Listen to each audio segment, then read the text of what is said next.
촬영을 접근을 못해서 갑자기 물이 한 5분, 10분 안에 이렇게 갔었다고 해요.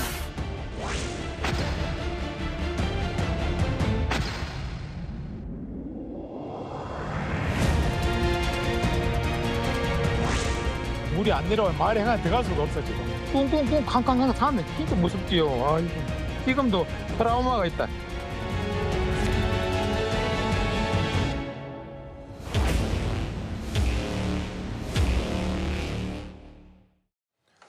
정말 극한 폭우로 인명피해까지 난 심각한 상황인데 이 소식부터는 이영주 경일대 소방방재학 교수와도 함께 알아보겠습니다. 어서 오세요. 예, 안녕하십니까. 교수님, 이번 비가 사실 뭐 매년 우리가 홍수 피해나 이런 거는 겪어왔지만 특히나 좀 심각했던 것 같은데 왜 그런 건가요? 예, 뭐 최근 들어서 올해도 굉장히 심각한 피해로 이어지고 있습니다만 최근 3, 4년 동안 한반도의 여름철 강우 패턴이 점점 이렇게 좁은 지역에 집중적으로 비가 내리는 이런 현상들로 이어지고 있는데요.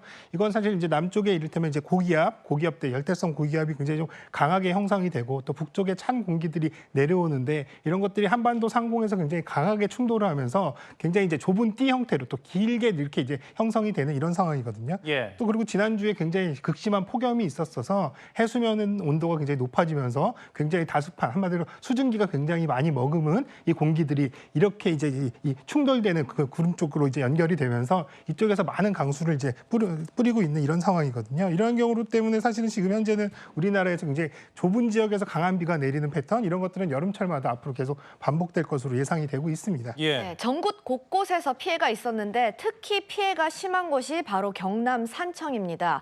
산청구는 어제 오후 1시 50분쯤에 산청 전 국민을 대상으로 대피령을 내렸는데 이게 사실 사상 초유의 일이라고 하는데요. 사실 교수님 생각해보면 산청구는 대형 산불도 최근에 있었던 곳이더라고요. 그래서 산불이 이 대형 호우가 겹치면서 산사태로 이어졌다 이런 지적이 있는데 어떻게 보시고 계세요? 예, 물론 일반적인 어떤 산림인 경우에도요, 산악 지역인 경우에도 비가 이렇게 많이 온다 그러면 산사태가 발생할 수 있는 가능성 그만큼 커지는데요. 다만 이제 산불이 발생을 해서 그 피해 지역, 한마디로 산림이 많이 훼손된 상태에서 토사가 그대로 노출된 상황에서 비가 집중적으로 내렸다라고 한다면 그런 부분들이 오히려 산사태를 훨씬 더 강하게 또 크게 발생할 수 있게끔 하는 요인이 됐을 수 있다는 것은 충분히 이제 판단이 가능하고요.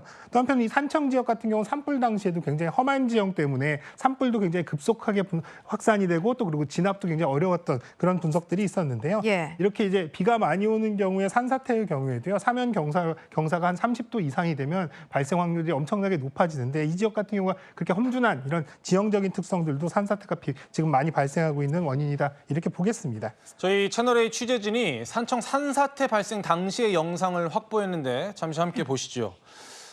토사와 수목이 흘러내리고요. 저렇게 지금 차량 블랙박스 영상인데 정말 무섭게 몰아치네요. 엄청난 흙더미가 쓸려 내려와서 도로를 덮치고 흙탕물과 나무까지 뒤엉키고요. 저기서는 사람이 중심을 잡고 서 있기 힘들 정도로 빠른 속도로 급물살 타고 있는 그런 모습입니다. 산사태가 사실 한번 일어나면은 뭐 집이며 논밭이며 다 휩쓸려 갈 정도로 피해가 어마어마한데 이런 산사태가 일어나기 전에 전조 증상이 있다고요? 네, 뭐 많이들 이제 보도도 되고 그래서 이제 알고는 계실 텐데요. 이를테면 산의 사면에서 갑자기 이제 물이 솟아서 나온다든지, 혹은 또 산에 가로라든지 세로적으로 수평이나 수직으로 이 사면에 틈이 갈라진다든지, 또 땅울림이라고 하는 소리가 들린다든지, 혹은 또 나무가 심하게 기울어졌다거나, 혹은 또 작은 토성류들이 굴러 내려오는 상황들, 이런 것들이 사실 이제 이 산사태의 어떤 전조 증상이라고 할 수 있는데요. 다만 문제는 우리가 항상 산만 쳐다보고 있는 상황들이 아니다 보니까 예. 이러한 전조 증상을 사실 그때그때 바로 우리가 확인하기는 상당히 좀 어려운 상황이고요. 앞서 화면에서 본 것처럼 이미 산사태가 발생해서 이런 토성류가 쓸려 내려오는 상황이라면 사실상 또 대비나 대처가 어려운 상황이기 때문에 조금 더 선제적인 어떤 대피라든지 이런 부분들이 필요한 이유입니다. 네, 큰 비로 교각이 무너진 곳도 있었습니다. 광주 시민의 목소리 먼저 듣고 오겠습니다. 큰 나무 둥치라든지 이런 물건들이 많이 내려와서 교각과 이게 부딪히는 걸 봤습니다. 그래서 그런 충격들이 교각을 이렇게 좀 부서지게 하지 않았나 싶네요. 네, 변호사님 사실 네. 교각이라고 하면 굉장히 단단한 다리를 그렇습니다. 우리가 생각을 할 텐데 교각이 무너질 정도, 부서질 정도였나 봐요. 그렇습니다. 광주에서 부서진 교각 같은 경우에는요, 1934년도에 설치가 됐다고 아. 합니다. 그러니까 전쟁도 겪었던, 그리고 실제로 전투까지 있었던 교각이라는 거예요. 예. 그런데 이 교각이 전쟁은 버텼지만 폭우는 이겨내지 못했다. 지금 이런 이야기까지 나오고 있는데 실제로 교각이 오래됐지만 튼튼했던 것 같습니다. 주민들의 일상생활에 이제 통로로 활용이 되는 교각이었는데 당연하지만 이런 이 폭우 사태에서 주민들의 통행은 지금 중단이 되고 금지가 된 상황입니다. 세종시에서는 이런 일도 있었습니다. 40대 남성이 하천 급류에 휩쓸렸는데 경찰도 모르고 소방당국도 모르고 지자체 재난지휘부도 몰랐다. 변호사님, 이게 가능한 일입니까? 그러니까 지금이 그냥 일반 상황이 아니라 지금 대응 체계도 최고조로 발동이 된 상황 아니겠습니까? 그리고 지금 이 남성 같은 경우에는 경찰이 신원 파악을 한번 했던 남성입니다. 어떻게 예. 된 경우냐면 지난주 목요일에 17일에 새벽에 전화가 들어온 거예요. 술에 취한 남성이 상의를 탈의한 채로 걷고 있으니까 좀 위험해 보인다라는 거였습니다. 현장에 경찰이 나갔고 해당 남성을 본인들이 파악해봤을 때는 뭐 목소리도 괜찮고 또 걸어서 집에 갈 수 있다라고 해서 그 부분과 관련해서 일단 귀가 조치를 시켰습니다. 예. 그렇지만 이제 안심이 되지 않아서인지 그 배우자에게 전화 통화가 안 되니까 경찰이 업무폰으로 문자를 보냈던 거예요. 지금 배우자가 귀가하도록 우리가 조치했습니다.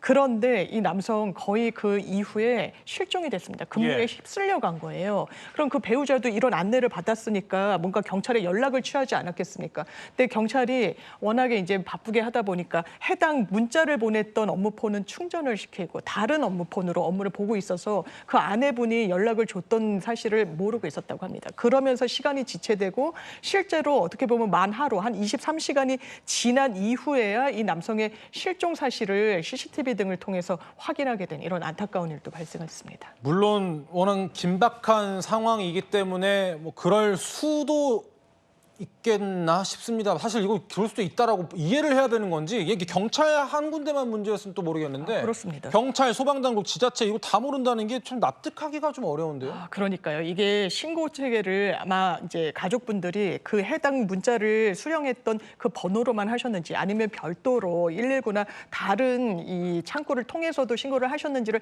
살펴봐야 되겠습니다만 워낙에 위험한 상황이었기 때문에 그러니까 초기부터 신고가 들어왔을 때 그렇다면 이 말투도 그리고 언행도 비교적 그렇게 취한 상태가 아니라고 했다면 오히려 호송을 해줬으면 어땠을까라는 아쉬움이 남는 부분도 있고 이 남성은 지금은 실종된 상태로 피해가 더 확산되는 이런 상황까지 오게 돼서 좀 경계를 해야 되는 그런 지점이 될 것 같습니다. 예. 네, 광주에서는 쉼없이 몰아치는 물살에 20분간 사투를 벌인 끝에 어르신을 구해내는 일도 있었는데요. 먼저 영상 보고 오시겠습니다. 빠졌다, 야.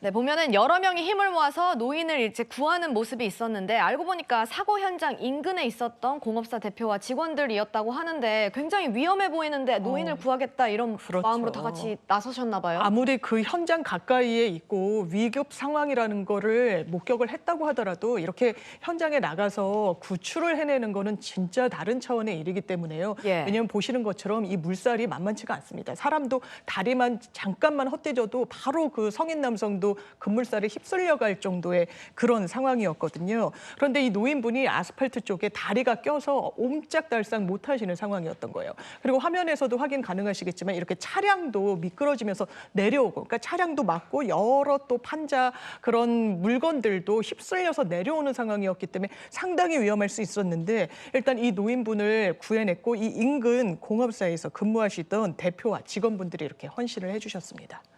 네, 관련해서 공업사 대표와 직원들의 목소리를 좀 준비했습니다. 들어보시죠. 사람이 큰일 났구나. 이러다 죽겠다. 무조건 일단 뛰어왔죠. 이게 다리가 두 쪽 다 끼어 있다 하더라고. 뻗었죠. 와, 사람 구했고. 아, 이거 보통 일이 아니구나. 이거 우리 119 아저씨들이나 경찰들이나 공무원들 다 보면 대단하신 분이다. 정말 용기 있는 행동이고 찬사를 받을 만한 행동이지만 교수님 또 한편으로 봤을 때는 아찔한 상황이었기도 해요. 그러니까 이 뭔가 구조를 할 때 좀 주의해야 할 점이 없을까요? 네, 맞습니다. 사실 뭐 다른 사람을 구한다는 거는 정말 웬만한 의지가 좀 굉장히 어렵거든요. 다만 문제는 도와주고자 하는 마음보다 우선 본인의 안전이 정확하게 확보가 됐는지가 어떻게 보면 중요하거든요. 다른 사람을 돕는다는 건 나를 희생한다기보다는 내 안전이 확보된 상태에서 다른 사람을 도울 수 있어야 그 결과도 좋기 때문에요. 예. 항상 저렇게 다른 사람을 구할 때 저기 지금 현장에서도 혼자가 아니라 주변에 다른 분들이 계셨기 때문에 훨씬 더 안전한 여건이었다고 생각이 되거든요. 그래서 단독으로 뭔가 구한다는 행동 이런 것들은 굉장히 어렵고 주변 사람들한테 이러한 상황들을 알려서 같이 구조를 한다거나 혹은 또 본인들이 힘으로나 이런 것들이 좀 어렵다 그러면 주변에 좀 도움을 청해서 이런 부분들이 조치가 이루어질 수 있게끔 하는 것이 무엇보다 중요하겠습니다.